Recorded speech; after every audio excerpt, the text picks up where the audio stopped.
Terima kasih udah kasih kesempatan buat saya bisa hadir di tempat ini. Terakhir kali saya melayani di Indonesia Timur itu kemarin waktu di Manado. Terima kasih juga buat Pastor Yo, kita membuat worship conference yang pertama. Nggak buat di tempat-tempat lain tapi bikinnya di Sulawesi Utara. Kita punya tagline waktu itu bahwa Tuhan sayang sama Sulawesi dan kita percaya bahwa kebangkitan ada di Sulawesi. Dan kalau ada sesuatu hal di Sulawesi, kita juga percaya bahwa Indonesia Timur semuanya pun akan bisa mengalami kuasa dari Tuhan. Yang percaya katakan amin. Perkenalkan, nama saya Joshua. Saya membawa foto keluarga saya. Ini terjadi sebulan yang lalu. Saya juga nggak tahu kenapa saya bilang iya untuk pakai baju-baju seperti ini. Tapi untuk menyenangkan istri, apa boleh buat. Jadi ini adalah istri saya, kebetulan dia ada di depan saya, boleh berdiri. Ini adalah Jessica. Kami minggu depan merayakan 15 tahun pernikahan. Sayangnya minggu depan gak di Bali, di Jawa Timur, gak apa-apa. Kan enak juga kalau di Bali ya, anniversary. Anak saya yang pertama bernama Geraldine, itu di sebelahnya istri saya. Dia berumur 14 tahun, kita tadi baru cerita-cerita suka duka mempunyai anak teenager. Berdoa supaya hikmat Tuhan ada dalam kehidupan saya. Yang kedua adalah Jet, dia umurnya 9 tahun, gila gue udah lupa. Umurnya 9 tahun dan yang paling kecil adalah Jensen berumur 4 tahun, takut salah ngomong. Berumur 4 tahun ya, kita keluarga J semua ya. Kemarin Amy baru bilang, ternyata Uncle Joshua punya keluarga semuanya J semua. Ya, with the J family.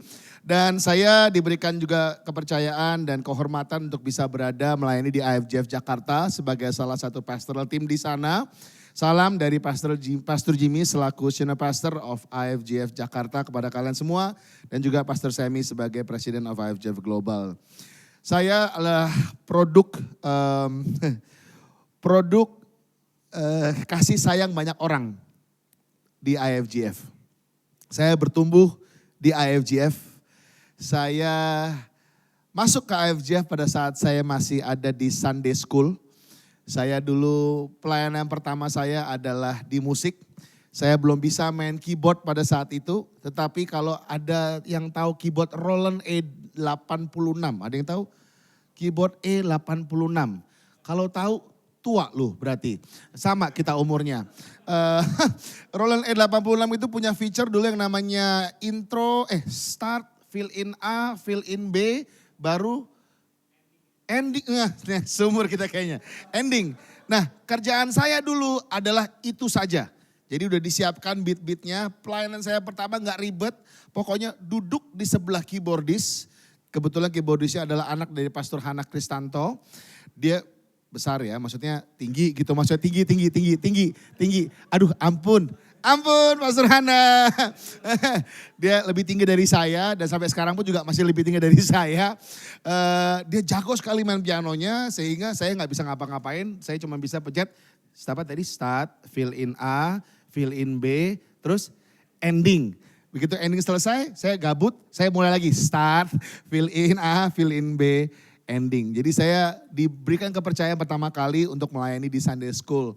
Dan setelah itu saya dibawa Tuhan untuk bisa melayani keyboard pertama kali, yang beneran main keyboard pertama kali. Karena gak ada orang. Di IFGF itu sering sekali karena gak ada orang kita dipercayakan. Gak ada yang relate. Relate gak sih? Hah?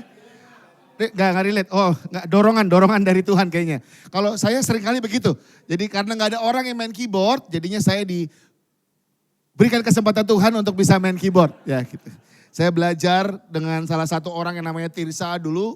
Dan saya orangnya banyak nanya, ini gimana, itu gimana. Dan akhirnya dia mau memberikan hatinya.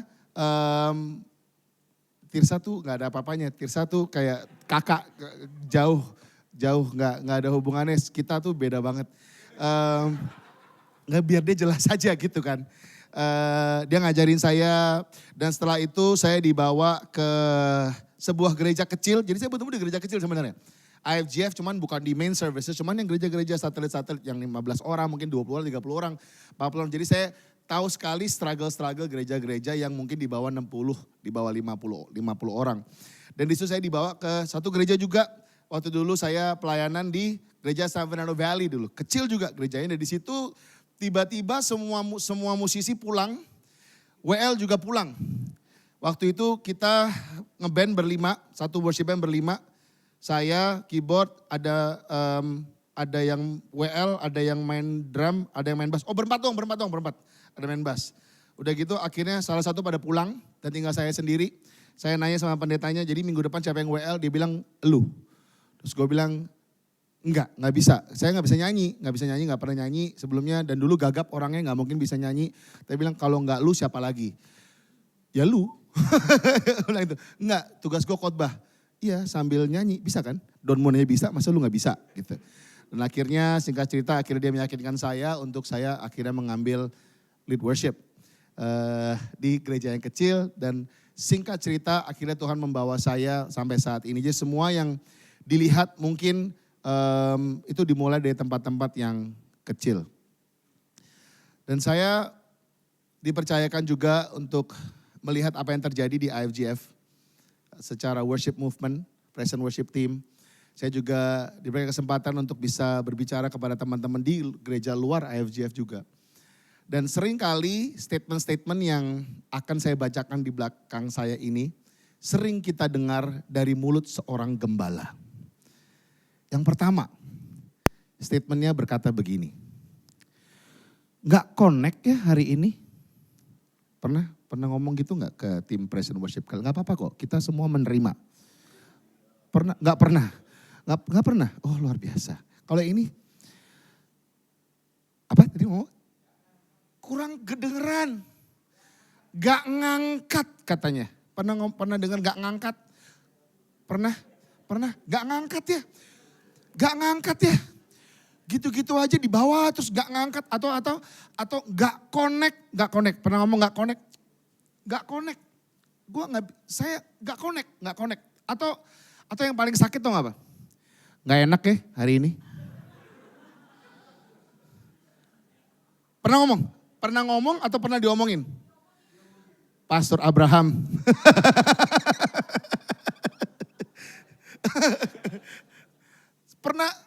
Saya sering sekali dengar ini, gimana caranya supaya worship team kita bisa lebih connect.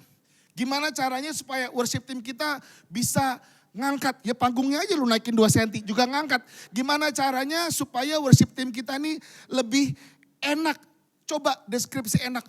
Gak tahu deskripsi, cuman gak enak aja hari Minggu itu. Coba saya lihat momen-momen mana yang gak enak. Gak tahu. Kamu kan yang tahu, gak tahu makanya saya nanya apa yang gak enak. Wah terjadi sesuatu sehingga hari ini kita akan bahas there is a missing link yang terkadang terjadi di dalam gereja. So sesi hari ini saya memberikan judul adalah missing link. Bagaimana missing link ini sering terjadi di gereja apalagi di dalam worship service. Kadang-kadang kita merasa bahwa udah enak tetapi gak enak.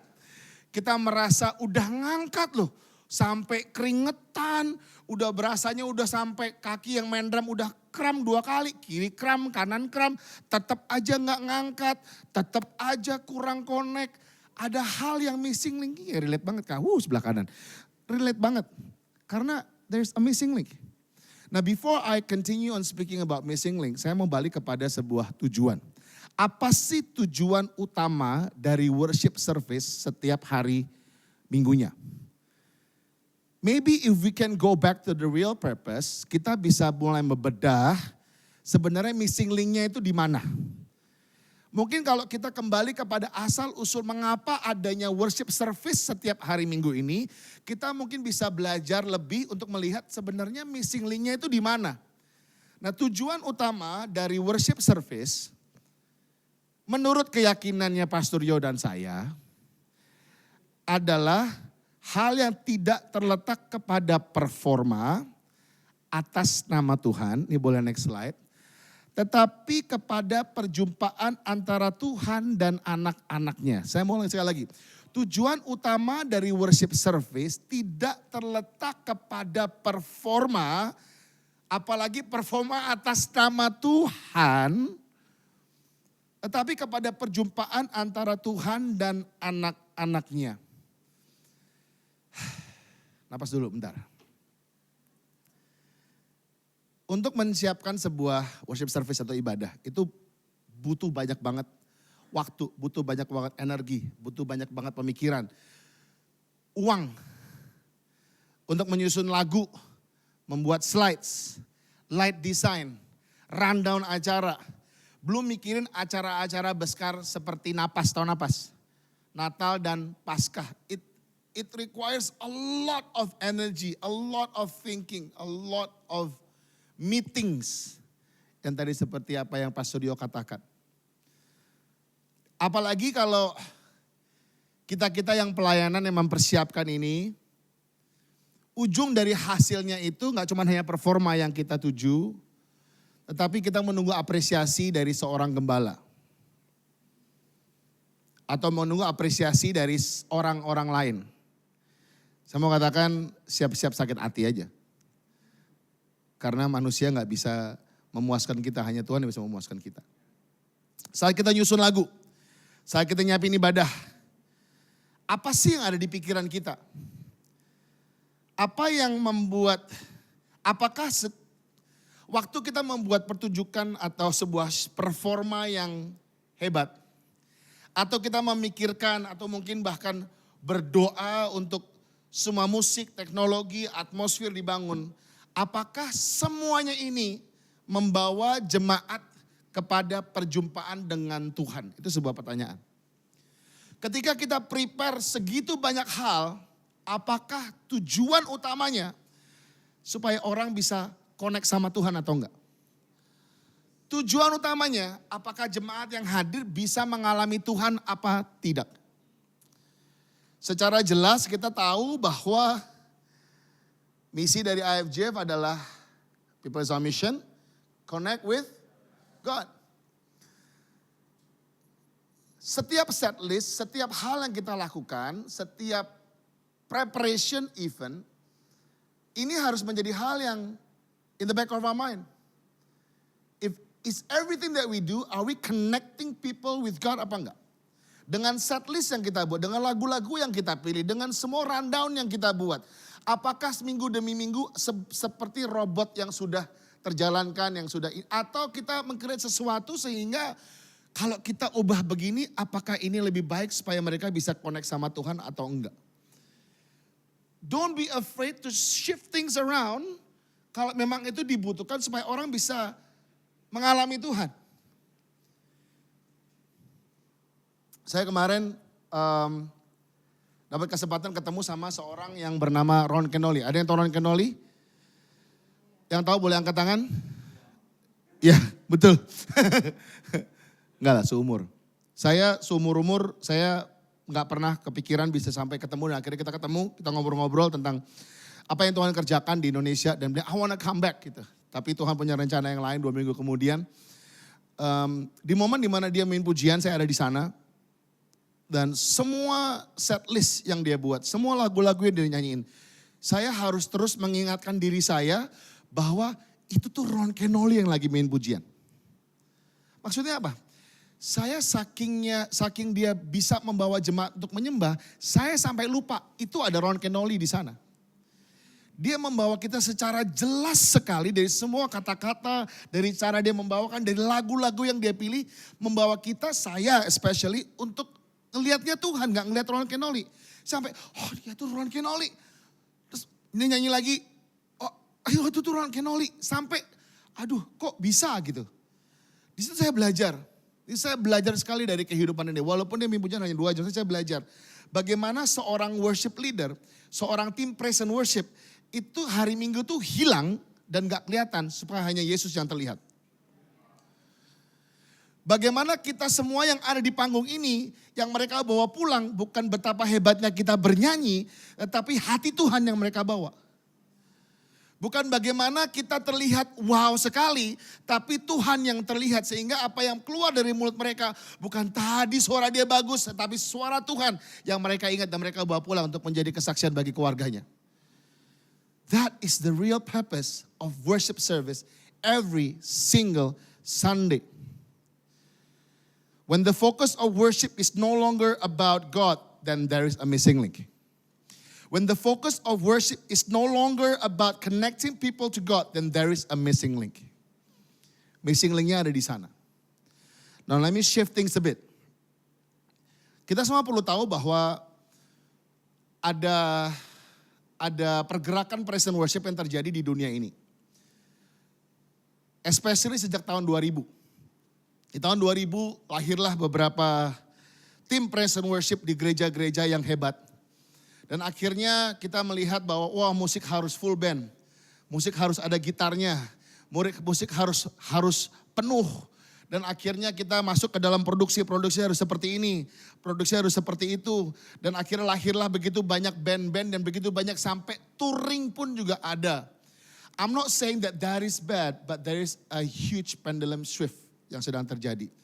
Especially in the next 15 years. Watch what I'm saying.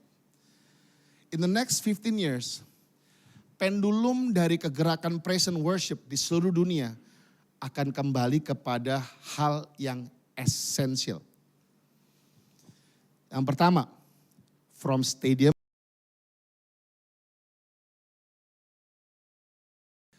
Kita ngelihat begitu banyak YouTube video bahkan lebih sering menggambarkan penyembahan di dalam rumah daripada penyembahan di atas panggung. Atau bahkan di stadion yang besar. Anak-anak muda di banyak tempat, especially di tempat yang kekristenannya tinggi, mereka lebih senang nyembah di rumah mereka masing-masing daripada di gereja. Fun fact, not fun fact sih, sad facts. Saya kemarin baru dari Korea bersama dengan istri saya berbicara kepada beberapa gereja-gereja yang gede sekali di sana. Dan mereka kehilangan anak-anak muda. Di umur 19 sampai 35 tahun. They're not going to church. Guess where they're going? Living rooms. They want something real, something authentic. Jangan sampai yang kita kejar di sini seperti kita mengejar pertunjukan di stadion. Yang mereka mau adalah authenticity in the living room. Living room itu kita menjadi diri kita sendiri. Kita menyembah menjadi diri kita sendiri. Kita datang dengan diri kita, gak usah pakai topeng, gak usah pakai macam-macam. Hanya kita bersama dengan Tuhan in the living room. And that's the pendulum shift yang sedang terjadi. Dan yang kedua is from stage to tables. Dari membangun panggung demi panggung, akhirnya menjadi meja demi meja. Apa maksudnya? Lebih sering berhubungan one on one dibanding ketemuannya pas lagi event saja.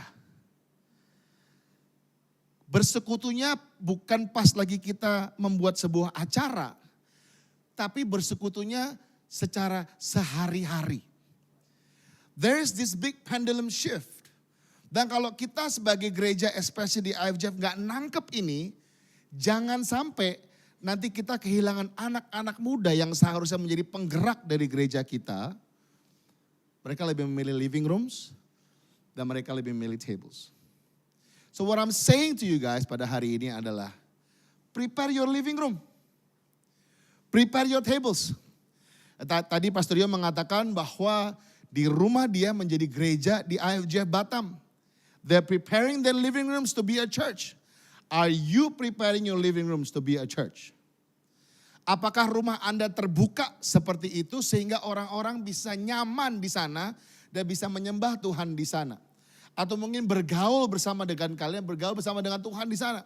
Apakah di rumah Anda disiapkan meja demi meja untuk mereka bisa berbincang-bincang dan membangun kehidupan bersama-sama? Are you creating stage or are you creating tables?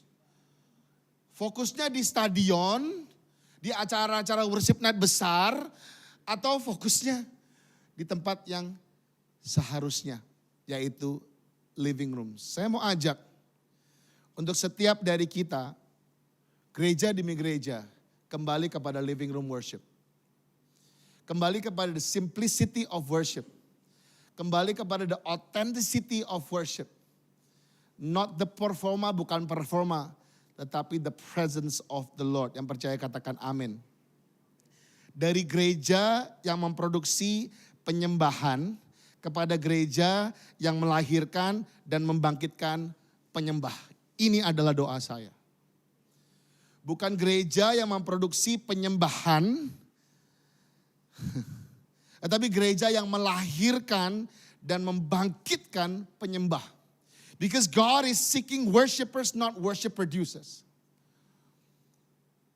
Tuhan ingin gereja-gereja Tuhan bukan memproduksi sebuah pujian dan penyembahan, tetapi melahirkan dan membangkitkan penyembah-penyembah Tuhan. I hope you get this heart of the Lord, especially di Indonesia Timur.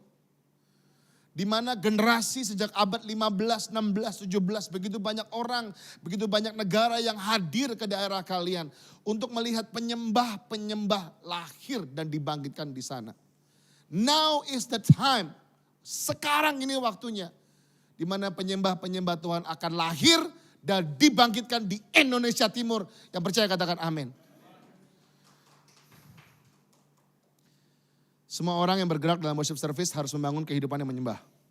Kapan? Sekarang. Firman Tuhan mengatakan Tuhan sedang mencari penyembah.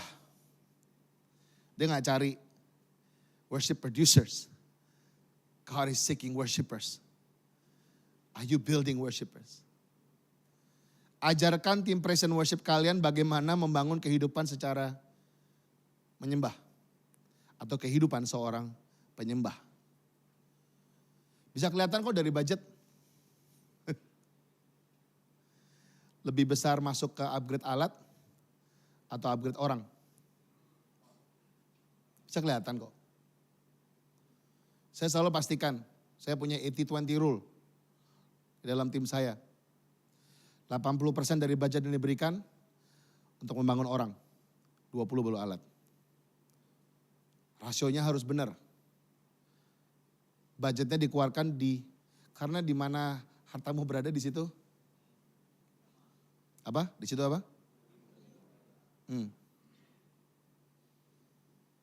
Apakah tim praise and worship kalian lebih sering nyusun lagu?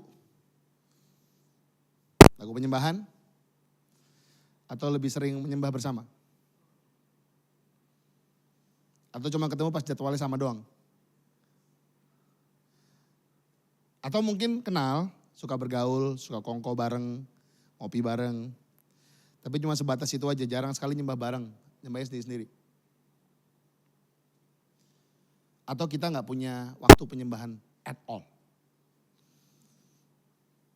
Karena gereja gak pernah ngajarin. Yang gereja selalu dorong adalah pokoknya setiap hari Minggu, gue gak mau tahu, harus ada satu orang di drum. Harus ada satu orang di keyboard. Harus ada yang nyanyi, yang pegang mikrofon, dan harus ada satu orang main bass. Tapi gak pernah ngajarin orang untuk nyembah. Don't you know that when our private worship is weak, then our public worship is merely a performance?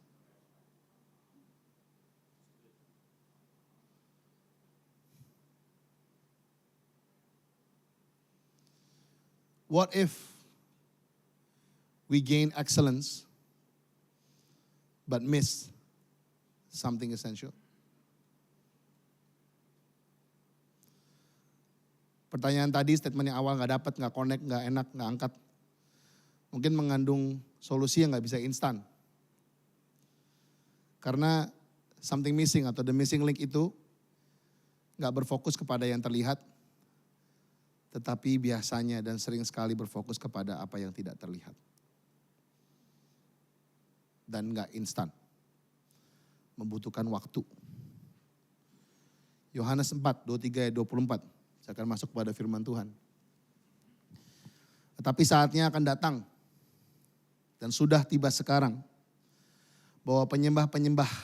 1, 2, 3 katakan. Benar. Akan menyembah Bapa dalam roh dan kebenaran. Sebab Bapa menghendaki penyembah-penyembah demikian. Allah itu roh.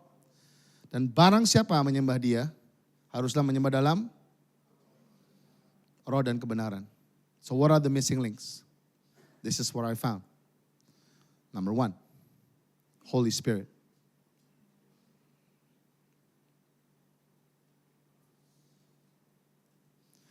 peran dari Roh Kudus atau Holy Spirit dalam kehidupan seorang penyembah dan dalam worship service udah makin tipis. Kita tahu kok kalau kuasa Roh Kudus dalam kehidupan kita itu bisa memberikan keberanian. Kayak seorang Petrus dipenuhi Roh Kudus berbicara kepada 3.000 orang dan mereka mengalami keselamatan. Seorang Paulus diberikan kuasa penuhi Roh Kudus sehingga orang-orang sakit disembuhkan lewat tangannya. Kisah Para Rasul 1 adalah mengatakan bahwa kita menerima kuasa dari Roh Kudus untuk menjadi saksinya sampai ke ujung bumi. Yesus digambarkan sebagai seorang yang selalu penuh Roh Kudus di Lukas 4 ayat 1. Dan kita lihat di sana bagaimana Roh Kudus menuntun dia ke tempat destinasi selanjutnya. Saya nggak tahu, but this is the cry of God's heart. Bahwa maybe the missing link yang nggak bikin connect, yang nggak bikin enak, yang nggak ngangkat, karena pribadi Roh Kudus makin lama nggak terlihat di dalam worship service kalian.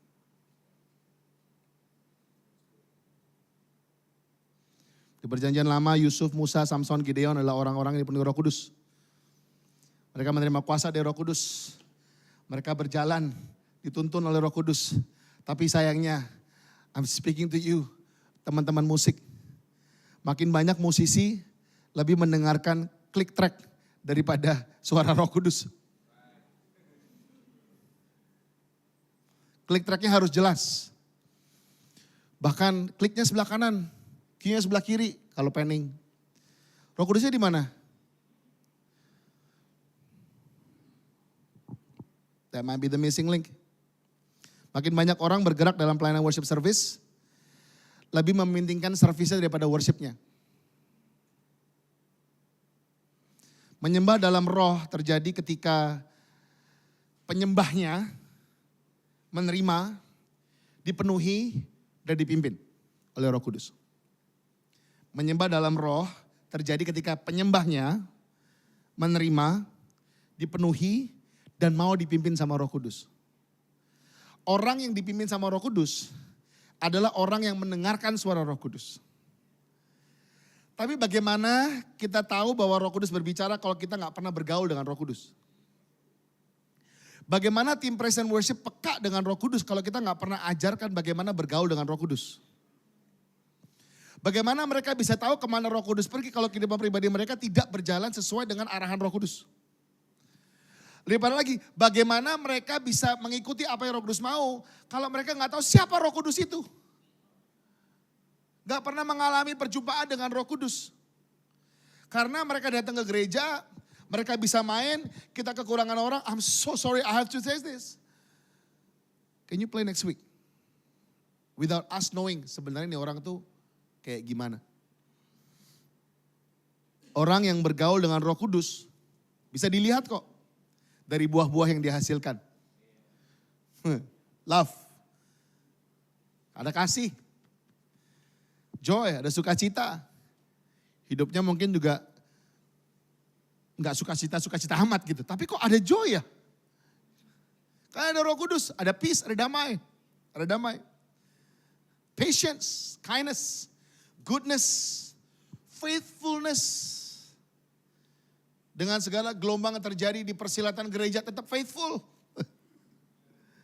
Gentleness, self-control. Bisa kelihatan kok. Buah-buah ini bisa kelihatan. Kalau gak ada buahnya, I'm sure you as pastors know. Karena buah itu lahir dari tempat sumber yang gak terlihat, yaitu akar. Makanya saya tadi bilang sama Pastor Joe Kasmin. Saya bilang, saya lagi menggerakkan penyembah-penyembah di IFJF dan di luar IFJF untuk gak cuma hanya nancep di gereja, tapi berakar di gereja. Saya pengen orang-orang itu bisa gak cuma hanya nancep saja, tapi berakar di dalam hubungan mereka bersama dengan Tuhan. Kelihatannya sama di depan, tapi bisa dilihat dari buahnya. Kalau berakar, itu pasti bertumbuh, dan kalau bertumbuh itu pasti berbuah. Buah roh ada kalau kita di dalam roh tertanam. Dan berada dalam ekosistem Roh Kudus. Gak hanya tahu Roh Kudus, tapi juga mengenal siapa Roh Kudus. Parakletos, sang penolong. Kita semua tahu, sang penolong, sang penolong. Ini yang saya pelajari. Seorang penolong biasanya lebih kuat daripada yang ditolong. Benar? Kalau saya mau jatuh, saya nggak mungkin minta istri saya untuk bantu saya naik. Karena dia juga pasti jatuh, karena berat saya 2 kali istri saya. Nggak mungkin pas. Iya beneran, 2 kali istri saya. Kalau saya mau jatuh, yang saya panggil adalah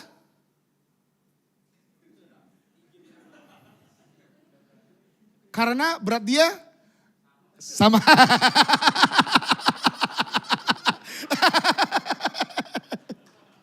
Nah, maksud saya, kalau kita tahu bahwa Roh Kudus, Parakletos sebagai penolong itu lebih kuat dibanding kita, kenapa kita selalu mengandalkan kekuatan kita sendiri setiap saat? Padahal Roh Kudus mau untuk menolong kita. Krisis terbesar dari gereja adalah kekurangan penyembah yang hidupnya dipenuhi dan dipimpin oleh Roh Kudus. This is the major crisis in church. Gereja harus sadar bahwa ini adalah krisis yang harus diperhatikan. Now the question is, do you involve Holy Spirit in your life? Do you involve the Holy Spirit to lead your life as pastors? Do you involve the Holy Spirit to lead the praise and worship team? Do you involve the Holy Spirit and let the Holy Spirit yang memimpin semua persiapan dari worship service, semua latihan, Sunday service even. Karena saya mau katakan teman-teman di sini, you cannot fake anointing. You cannot fake anointing. You cannot fake anointing. Cannot, gak bisa. You cannot fake anointing. You cannot fake anointing. In ministry, saya sekolah marketing. Saya diajarkan waktu dulu di kelas, saya ingat sekali. Dia bilang, pokoknya in life, you fake it until you make it. Pernah dengar? That does not apply in church. You cannot fake it until you make it. When you fake it, you will break it. Gak bisa. And you cannot fake anointing. Mau seberapa bagus kalian nyanyi, mau seberapa bagus tim kalian main musik, you cannot fake anointing. Gak bisa. Banyak kok tim yang musiknya skillnya secara skill biasa-biasa aja. But there's such an anointing weight upon them. Kita gak even bisa berdiri lagi karena the glory of God fill the room. I've experienced that many times. Tapi saya juga experience musisi yang jago sekali, membuat saya terengah dan saya gak ngerasain apa-apa. Pernah merasakan itu? Bertobat, gak boleh seperti itu. Kurang, ngangkat banget sih, cuma udah kejauhan gitu ngangkatnya.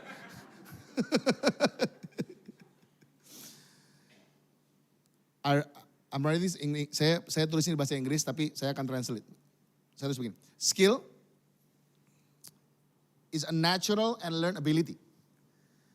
Sebuah kemampuan yang kita bisa pelajari atau mungkin datang secara natural. Talenta namanya.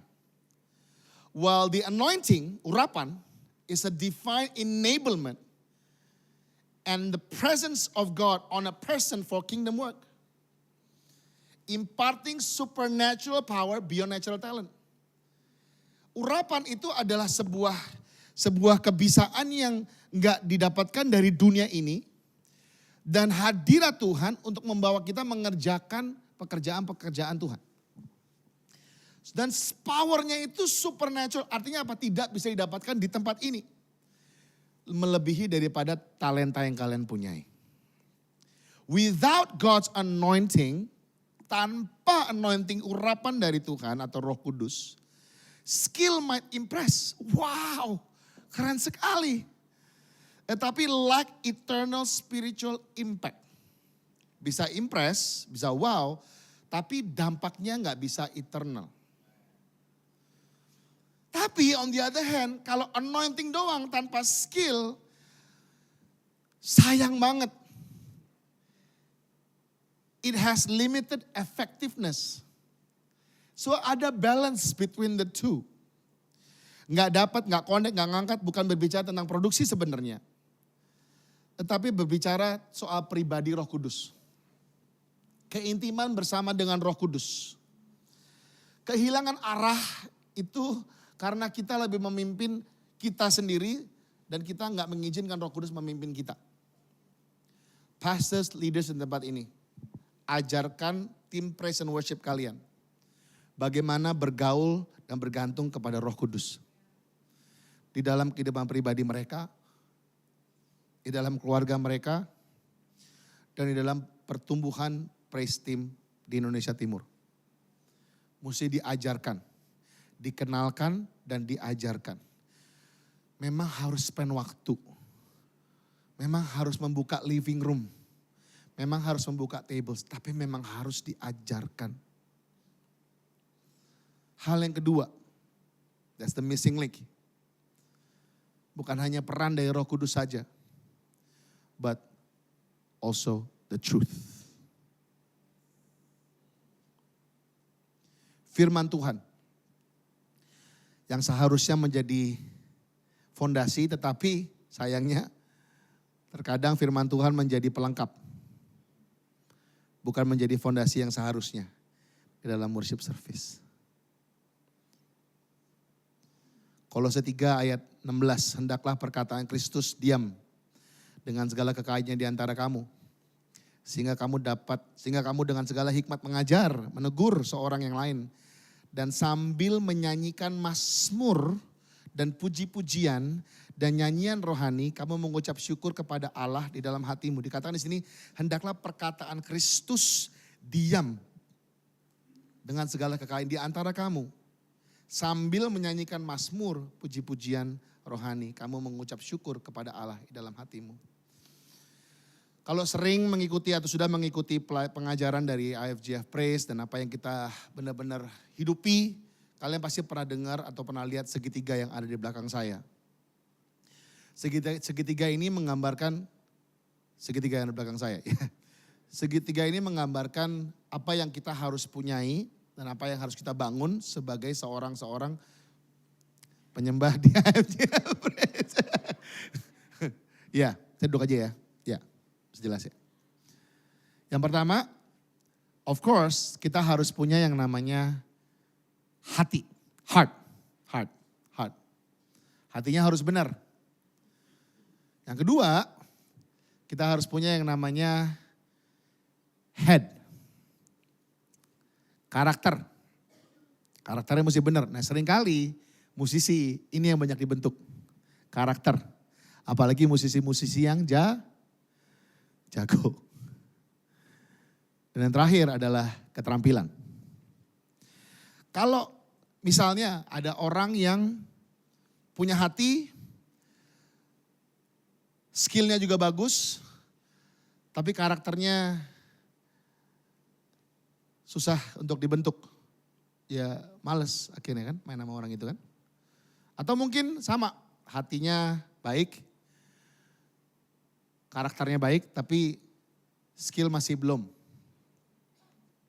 Ya susah juga. Tiga-tiganya mesti balance. But the foundation of every worshiper, gak cuma aja heart, head, dan hand, tetapi the truth, kebenaran, harus menjadi fondasi yang kuat di dalam semua penyembah Tuhan. Firman Tuhan adalah hal yang penting dan foundational. Yohanes berkata untuk kita menjadi penyembah dalam roh dan menjadi penyembah dalam kebenaran. Dia tidak berkata menyembah dalam roh atau menyembah dalam kebenaran. Tetapi roh dan kebenaran. Yang menjadi target setiap hari worship service bukan hanya menjadi inspirasi saja untuk orang hidup lebih baik. Tapi bagaimana firman Tuhan kebenaran Tuhan lewat kuasa dari Roh Kudus mentransformasi kehidupan. That's how these two work together. Worship and the word should go hand in hand. Yang membuat perubahan itu bukan sebagaimana bagus kita bernyanyi atau set list. Yang membuat perubahan adalah kuasa dari Roh Kudus dan kebenaran Tuhan. Don't get it wrong. It's not you, but it's the power of the Holy Spirit through you. It's not your words, tapi firman Tuhan yang hidup di dalam kehidupanmu. Lagu tuh punya kuasa. Musik tuh punya kuasa untuk mengubah atau mengendalikan emosi atau jiwa seseorang. Music moves your inner emotion, but the word of God changes lives. Sebuah melodi atau lirik mungkin bisa menjadi inspirasi, tetapi hanya firman Tuhan yang dapat mengubahkan. Sehingga saya bisa mengatakan worship is never inspirational, it is always transformational. Kalau tidak ada perubahan yang terjadi dalam tim praise and worship kalian in terms of head, heart, and hand, something is missing. There's a missing link di sana. Pertanyaannya, apakah firman Tuhan menjadi fondasi dalam setiap setlist yang disusun? Perlu tahu gimana cara setlist itu disusun. Tahu kan setlist ya? Apa yang kita nyanyikan setiap minggu di gereja. Apakah firman Tuhan itu menjadi dasar atau fondasi di setiap setlist yang disusun? Atau apakah lagu-lagu yang dipilih adalah lagu-lagu yang memang paling ngehits? Apakah firman Tuhan hidup dalam setlist yang dinyanyikan? Apakah firman Tuhan hidup di dalam setiap lagu-lagu yang sebenarnya harus dihidupi terlebih dahulu sebelum kita nyanyikan? Firman Tuhan ada terlebih dahulu untuk mengubah dia yang membaca sebelum mengubah orang lain loh. Saya katakan sekali lagi, firman Tuhan tuh ada untuk mengubah dia yang membaca sebelum ini orang mengubah orang lain. Jangan pakai firman Tuhan untuk mengubah orang lain, tapi lu sendiri gak mau dirubah. Harus diajarkan kepada tim-tim kalian. This is what I believe, and I've talked to Pastor Joe Kasmin about this. Worship it's not just relationship, but worship is the beginning of a discipleship. Perempuan Samaria. Dia mengalami perjumpaan dengan Yesus. Di sumur. Ingat ceritanya?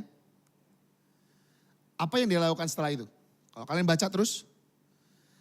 Akhirnya dia mengabarkan tentang siapa Yesus. Dan satu kota diselamatkan. An encounter with God, seperti seorang Samaria ini, membawa dorongan hatinya untuk mengabarkan Injil dan membawa orang kenal kepada Tuhan Yesus. Untuk orang ini bisa mendengar apa kata Tuhan. Ketika tim praise and worship gak excited pada firman Tuhan. Ketika tim praise and worship gak excited kepada pengajaran atau gak mau dimuridkan, something is missing. There's a missing link di sana. Berarti culture firmannya belum ada. Belajar apa sih dari firman? Saya selalu katakan pada tim-tim saya. Contoh yang pertama, apa kata firman Tuhan tentang hidup? Roma 12 mengatakan mempersembahkan tubuh sebagai persembahan yang hidup. Agar tujuannya kita diubahkan dan lebih mengenal apa yang Tuhan mau. Itu yang firman Tuhan katakan. Worshipper harus mengerti. Apalagi dikatakan in view of God's mercy. Supaya kita bisa benar-benar mengalami kasih karunia Tuhan setiap hari. Contoh kedua mungkin firman Tuhan mengatakan tentang dasar yang, hukum yang paling dasar. Mengasihi Tuhan dan mengasihi siapa yang Tuhan kasih. Love God and love people. Benar? Saya mau dorong, saya selalu bilang untuk tim praise and worship. Pastors di tempat ini, doronglah untuk tim kalian. Especially worship leaders dan orang di dalam yang memimpin mungkin di dalam structure kalian. Di tim PW. Untuk mereka memimpin small group. Dorong untuk mereka memimpin small group. At least jadi core team leader dulu deh. Dorong untuk mereka jadi, kasih tahu kenapa mereka harus jadi small group. Love God, love people. Aku melayani karena I love God, but I just don't like his people. Gak bisa begitu. Terus, Gak nyambung itu, gue gak ngerti. Karena it's for God so love the world loh, beda. Itu gak nyambung. Dia ajarin, gimana ajarin mereka untuk mencintai orang lewat small group. Saya dorong semua WL di IFGF Jakarta harus memimpin small group. At least core team leader. Kenapa? Supaya compassionate heart-nya itu dibakar lagi. Supaya pada saat mereka mimpin pujian, mereka mimpin orang dalam tim praise and worship, fokusnya gak performa, fokusnya adalah people. Karena mereka berjalan dengan orang-orang, mereka tahu orang ini tuh ngapain. Ketika kalian mimpin pujian, ada orang yang kalian ketemuin dan sering layanin. Dan mereka tiba-tiba angkat tangan yang tadinya gak mau respon sama sekali. Dia angkat dan naik something, it hits you differently aja. It hits you differently. When I started leading small group, fokus penyembahannya udah beda banget. Fokus set listnya udah beda banget. Yang tadinya dari lagu A ke lagu B, lagu A ke lagu B, sekarang belajar untuk slow down. Melihat suasana. Belajar untuk ngerasain. Belajar buat, wow, there's the one person in the back. It's okay to slow down a bit for that one person kok. Yesus jalan ke tempat yang selanjutnya, dipegang jubahnya, dia berhenti kok for one person. Kenapa pas lagi worship service kaku sekali? Boleh gak ngomong gitu? Kenapa gak kita berhenti sebentar for that one person untuk dilayani sama Tuhan?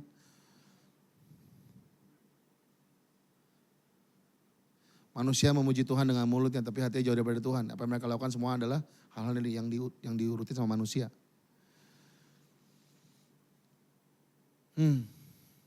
Saya ingat banget ada perumpamaan tentang Samaria lagi ya. Yang Yesus katakan tentang orang Samaria yang baik hati. The Good Samaritans. Itu ada 3 orang di situ ya. Yang pertama adalah imam. Yang kedua adalah, kenapa orang Lewi? Kenapa gak orang yang lain sih? Ada yang lain kok. Ada tribes yang lain gitu. Ada 11 lagi gitu. Kenapa orang Lewi yang dipilih di situ? Orang Lewi punya call. As doorkeepers, gatekeepers. Dari mezbahnya Tuhan. Yang mempersiapkan mezbah Tuhan. Tim praise and worship sering kali dibilang bahwa kalian adalah orang-orang Lewi. 2 orang yang sama. Imam. Saya gambarkan seperti Suryo, jalan. Gimana lu jalan gimana sih? Lagi jalan, lihat ada orang lagi bonyok gitu di pinggir jalan, di seberang jalan. Sibuk sejalan. Mungkin sibuk apa nggak ngerti. Orang Lewi, jalan. Di posisi sama, ngelihat orang yang sama, seberang jalan juga. Zaman dulu tuh kalau lagi ada acara-acara gede itu ribet banget. Kalau kita baca di Tawari itu bisa sampai 200 trumpet, 120 orang, choir, pokoknya gede banget gitu productionnya. Mungkin dia lagi sibuk mikirin production kali, gak ngerti juga. Aduh, gak bisa, bentar lagi mau sound check. Sorry ya, ntar gue balik. Tapi ada orang Samaria yang seharusnya even gak boleh deketin. Tapi dia memberanikan dia buat deketin. And we all know the story. Jangan sampai kita orang-orang yang bergerak dalam praise and worship. Orang-orang Lewi. Kita terlalu sibuk dengan apa yang harus kita kerjakan. Tapi kita lupa tujuan dari apa yang kita kerjakan. Tetap itu jiwa-jiwa. Pastors. Di contoh ketiga mungkin di firman Tuhan mengatakan pelayan-pelayan itu bisa mundur dari tempat kudusnya. Ingat di 2 Tawari ketika tabit perjanjian Allah balik, disuruh nyiapin, udah gitu dikatakan firman Tuhan, sudah persiapan mundur dari tempat kudusnya untuk menguduskan diri. Ingat ada firman Tuhan mengatakan sehingga nanti pas lagi puji-pujian dinaikkan dengan satu suara, the glory of God fill the room. Pastors, saya mau ajak untuk kita bisa lebih peduli dengan kehidupan kerohanian penyembah-penyembah daripada keterampilan mereka. Kalau mereka memang harus mundur sebentar untuk menguduskan diri, jangan dibiarin sendiri, tapi ditemenin. Lebih menuntun mereka di dalam firman Tuhan daripada menuntut mereka untuk bekerja. Saya sering katakan we are all human being, not human doing. Kalau memang ada season di mana mereka harus membereskan, izinkan mereka beresin. Tapi jangan tinggalin sendirian. Lalu mungkin kita nanya, gereja kita kecil. Terus siapa yang bakal pelayanan hari Minggunya? Well, let me tell you this. If you forget to build early, you will reap regrets in the future. Makanya mulai dari sekarang jangan pernah lupa untuk membangun generasi. Jangan pernah lupa untuk membangun generasi. Saya kalau visit satu gereja dan saya kembali kepada gereja itu, saya selalu bilang, boleh enggak saya melihat pas lagi saya balik lagi tuh orang-orang yang lebih muda melayani. Generations are not replacement, there are reinforcement. Untuk kita bisa selalu ada orang yang kita bangun. Kalau fokus kita hanya membangun worship service dan kita lupa akan generasi, maka dari itu kita akan punya tim yang solid hanya for that one season only. Makanya yang perlu dilakukan adalah intentional discipleship and training. Intentional discipleship and training harus diajarkan. Ajarkan mereka sejak dini apa kata firman Tuhan tentang kehidupan mereka. Ajarkan mereka sejak muda tentang kebenaran Tuhan dalam kehidupan mereka dalam pujian dan penyembahan. Bahwa mereka jauh sebelum mereka naik ke atas panggung ke dalam pengalaman bersama dengan Tuhan secara pribadi dan secara tim. And I want to close with this. The missing link yang sering terjadi adalah kita fokus banyak tentang what is next. Padahal it is not about what is next, but who is next. Pertanyaannya, apa sih yang sedang kalian bangun? Atau saya mungkin bertanya, siapa yang sedang kalian bangun? It is not about what are you building, but who are you building? Is your focus, apakah fokus kalian kepada program selanjutnya atau kepada generasi selanjutnya? Saya sering dengar, are you using people to build program or are you using program to build people? Apakah kita semua di sini pastors and leaders di gereja? Maukah kita membangun penyembah dan bukan hanya musisi? Apakah kita mau membangun worship team? Bukan music team. Apakah kita mau membangun pengikut-pengikut Tuhan dan pemimpin yang membangun generasi atau orang yang skillful saja? Kalau saya boleh menutup dengan satu kesimpulan, the real missing link of most worship services adalah the role of Holy Spirit and the Word of God as true foundation. Bawa kembali mereka kepada perjumpaan dengan Roh Kudus. Bawa kembali mereka kepada fondasi yang sebenarnya, yaitu firman Tuhan. Sehingga fokusnya gak kepada what is next, fokusnya kepada who is next. Fokusnya bukan kepada stage, but ajak mereka to come to the table. Fokusnya bukan kepada performa atau stadion, tapi bring them to the living room types of worship. Simplicity of worship. Authenticity of worship. Dan izinkan Roh Kudus yang memimpin setelah memenuhi kalian. So hari ini, saya gak tahu berapa orang yang ada di dalam tim praise and worship kalian. Tapi boleh pulang dari tempat ini. Yang kita kejar bukan apa yang terlihat, tetapi lebih banyak apa yang tidak dilihat orang. Membangun mereka dari dalam, dari belakang, dari rumah. Sebelum mereka naik ke atas panggung. Let's all stand up together. Mari kita bangkit berdiri bersama-sama.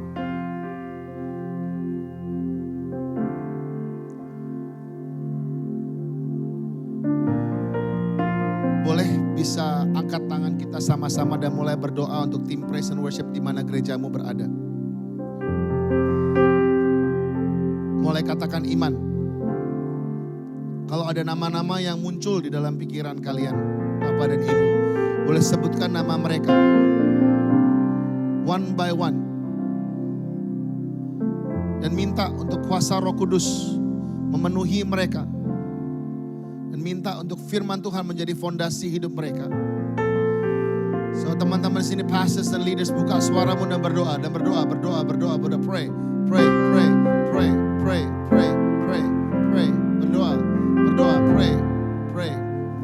Kora mata syakara mata syadabo. Kedede ramata syadada bayara mata syadabi. Kara mata syakara mata syadabo. Kela mata syada mata kera mata syakara mata syadaba. Kera mata syalara bayara mata syakabo. Kera mata syirada mayara mata kara mata syadabi. Kora mata syakara mata syekara mata syo. Kera mata syekara mata syara mata syek. Kora mata syekara mayara mata syako. Kora mata syera mata syaraba. Kera mayara mata syabo. Kora mata syako. Kera mata syarebe. Kera mata syarebe. Sebutkan namanya, berdoa bagi mereka. Kera mata syakara mata syakara mata. Koko ramata syakara mata syakara mata syarabo. Kera mata syara mata syara mata so.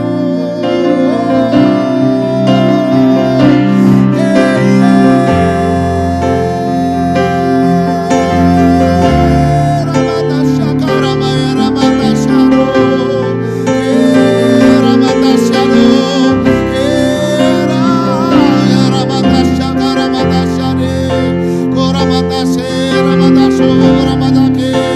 Ramata syara maya ramata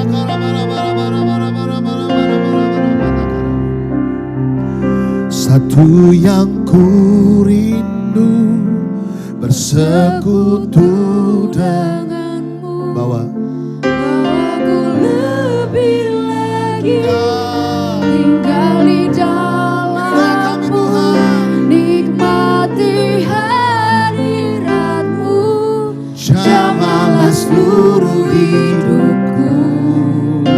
Urapanmu mengubah hidupku, nyanyikan satu yang ku rindu bersekutu denganmu.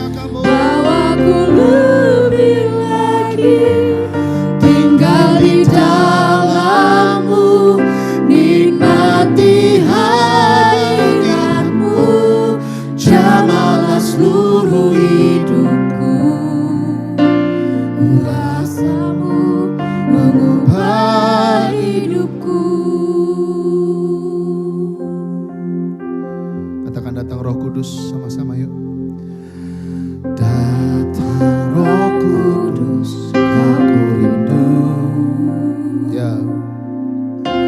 Dengan minyak yang baru urapiku, Ramata syakaba.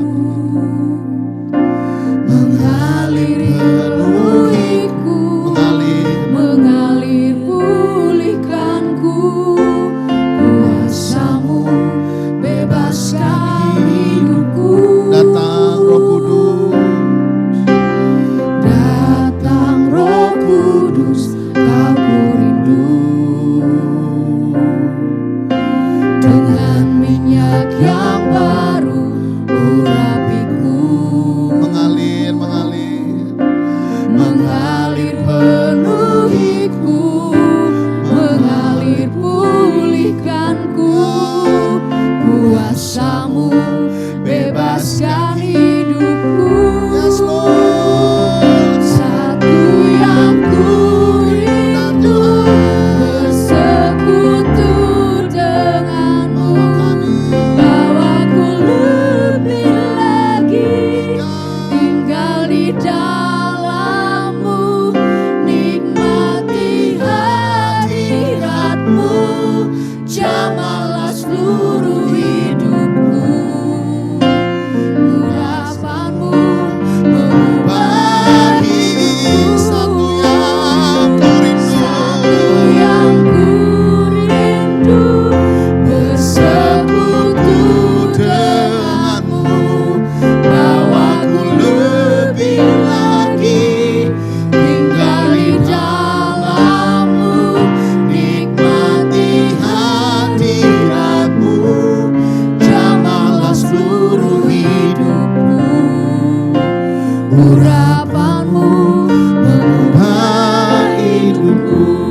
buka hati untuk Roh-Mu Tuhan. Ku buka hati menyembah-Mu Yesus.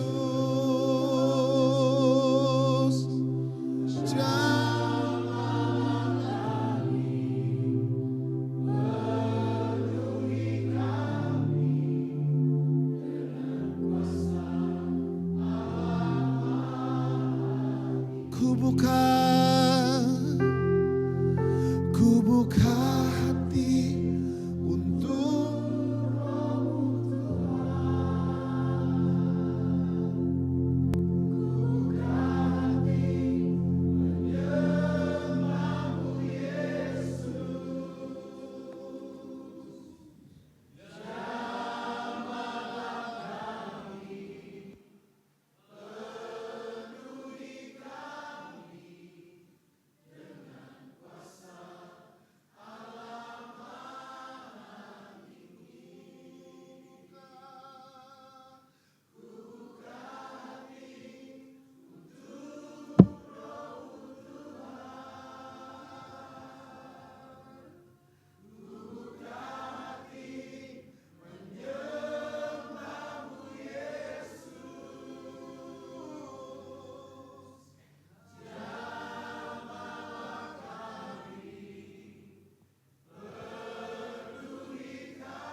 mengalirlah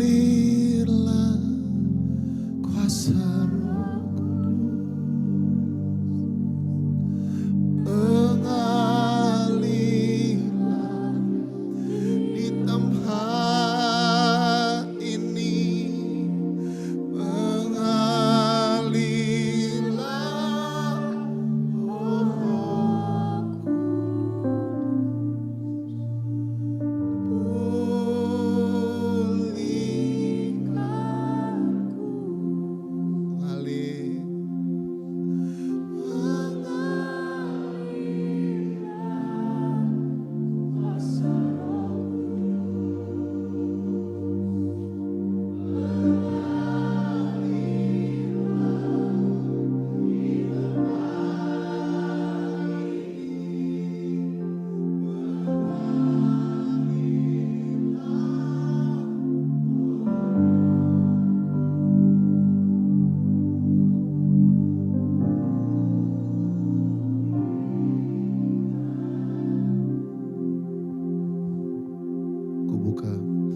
Ku buka hati untuk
Bapa, dari tempat ini kami berdoa di setiap worship services yang terjadi.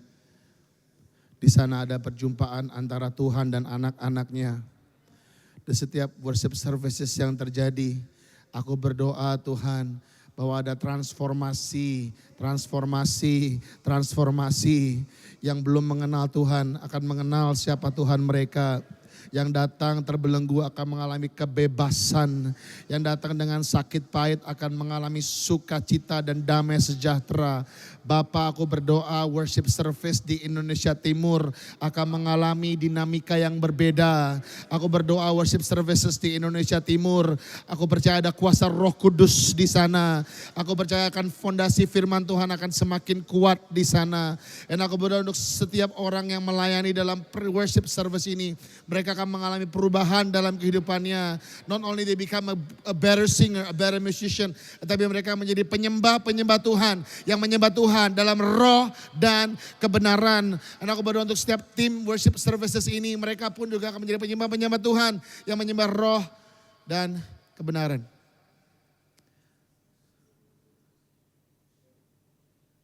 Ajar kami untuk lebih mengasihi, lebih menuntun, lebih mengajarkan. Sehingga akan dilahirkan dan dibangkitkan penyembah-penyembah-Mu. Setiap gereja IFGF di Indonesia Timur akan selalu membangkitkan dan membangun penyembah-penyembah Tuhan. Di dalam nama Tuhan Yesus. Haleluya. Amin.